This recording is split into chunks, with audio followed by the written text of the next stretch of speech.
Okay, my beautiful friends, sit back and relax because here we go. It is Tuesday, January 23rd, 2024. This is my pre-market report. Where do we start this one, people? How about this? There appears to be a little fear in the market this morning. How can we gauge that? A couple of things are going on. Number one, we're seeing some cash come out of the debt market and bond yields are rising, number one. Number two, we got a little bit of a knee-jerk into the dollar this morning. Little fear here? Why? Why is there a little fear in the market? Is it because of, I don't know, the current freak show environment? Maybe to a certain degree, but there are two things that are going to happen, one on Thursday and one on Friday, that have the potential to rattle this market. And this market does need to fall. We covered this just yesterday. We had a rally, a huge rally on Friday, which pushed the market indices, the Dow and the S&P to new record highs, which got followed up yesterday by another rally. Okay, the market needs to give some back, period. We need to establish a new floor because the market is going higher. That's my perspective. You all know why I feel that way.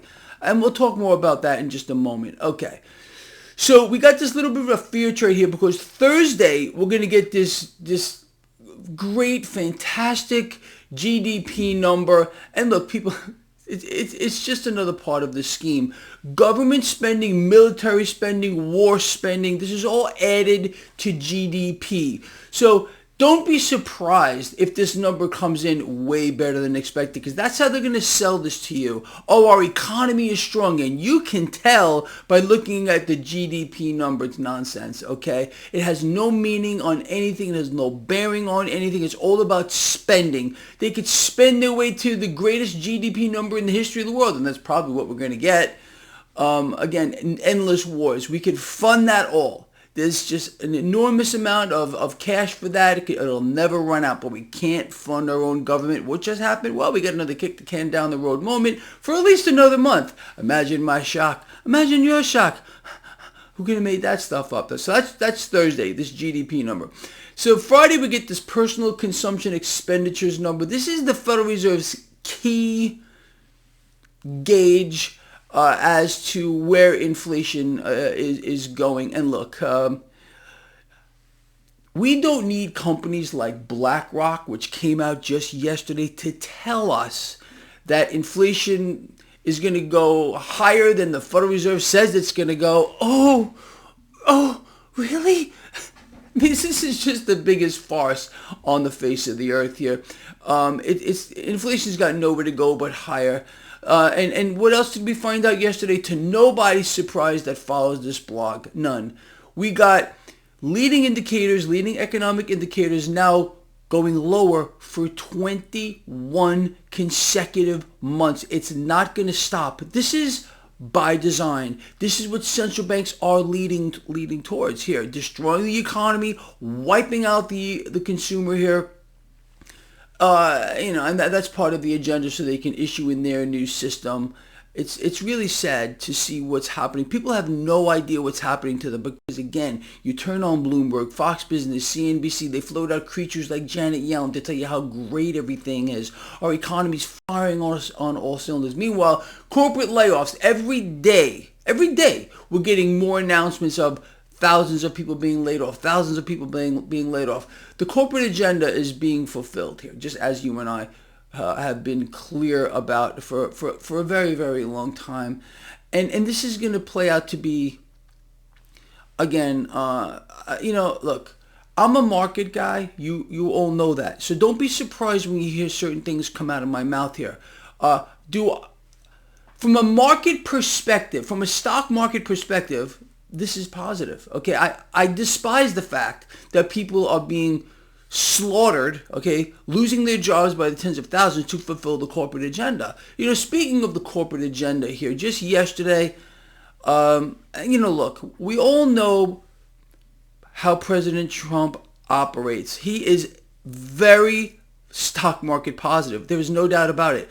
And again, from a market standpoint, The market wants him. The market wants the guy. Any investor in this market who realizes how Trump is for the market wants this guy. He's talking about lowering the corporate tax rate. Imagine my shock. Imagine your shocks. The fat cats, they're not fat enough. We got to make them fatter. No doubt about it. The man knows how to drive the market higher. We already know where he stands with regard to monetary policy. He likes easy monetary policy. Every time it was even mentioned slightly during his tenure as president, last time, that the Fed may raise rates, people went crazy and he went ballistic on that. He likes low rates. He wanted negative rates.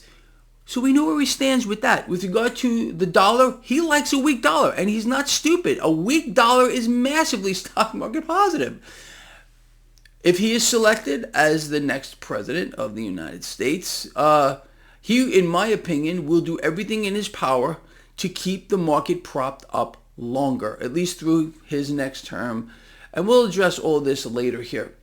So we already understand, again, he's talking about, if reelected, selected, he's looking to cut the corporate tax rate. Very bullish for the stock market. We know where he stands on monetary policy. He likes it easy. He likes the dollar weak. He likes low rates. Imagine my shock. Any president would want to see that. Again, we understand where this all goes. It pushes the market higher. It opens that doorway for cash to make its way into the stock market. And all it really will do is create greater distortions, which eventually are gonna get very, very real. But anyway, that's that whole thing. So we got the GDP report come Thursday. It's going to be great. Wait for it. And then we're going to get the PCE, personal consumption expenditures from the Federal Reserve. But no matter what comes out on Friday, because that's really the big one here, that the market is a little fearful to hear what's going to come out of this report. Look, the Fed's going to cut rates. I'm telling you right now.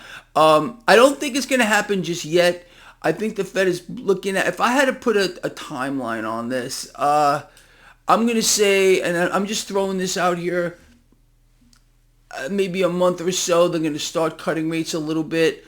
And then these are going to be, incrementally tiny little cuts. And again, that's all the market cares about. Right? Nothing matters right now at all. You know this already. The fundamental factors that used to guide the market, they have been completely replaced with easy money policies by the Federal Reserve, buying it all, more cash created out of nothing. It's an amazing thing. And again, the agenda here to destroy the economy, to create slaves to the system, is going to go on and on and on. And the crazy part of it is, at least to me, and I'm sure you too, people are willing to surrender everything, their liberties, their freedoms, to be taken care of from cradle to grave. That's what they want. People now, they want a government that's going to take care of them from beginning to end, even if they have to live, and I've told you this a million times, in a shotgun shack. You understand? That's really what they want. It's crazy, but unfortunately that's the way it is. So on the back of all this morning, again, fear in the market. You got stock futures flat. You got the 10-year yield higher. You got a knee-jerk into the dollar. Nothing major going on. Crude oil getting hit. Cryptocurrencies getting hit across the board. Bitcoin around 38,000 and change here. Okay. Is this surprising to you? If you follow this blog, is it surprising to see Bitcoin go from 49,000 to 38? No, it shouldn't be at all. You knew this last year. I said expect extreme volatility this year with the cryptocurrencies. I told you how this would play out with regard to Bitcoin and the spot ETF. Do I think this is a buying opportunity? Yes, I do. I'll be honest with you. But is it possible that it could go lower? Sure, it could go lower. Expect it. Expect it, because again, look, my take on cryptocurrencies, my take on gold and silver, commodities across the board, gold and silver catching a bid this morning slightly, is this a long game? And these things are going to remain, in my view, suppressed, massively suppressed with regard to their price action until the meltdown in the debt market, which is going to occur. It's not going to happen during the presidential selection cycle. And if President Trump gets reselected here, he's going to do everything in his power to prevent it from happening there too. All right, working in tandem with the Federal Reserve to prop up the system. I mean, they're the guys who run it, actually. It's not run by presidents, kings, queens, or monarchs or dictators. You know that already, but that's the way it's going to go. So just be ready for that. Just be ready for it. Anyway, with that said, people, we're gonna end this video. I hope you got something out of it. I want to hear from you. Love you. Thank you for your support. I'll see all of you later, 4 or 5 p.m. Eastern for my live stream. And that's it.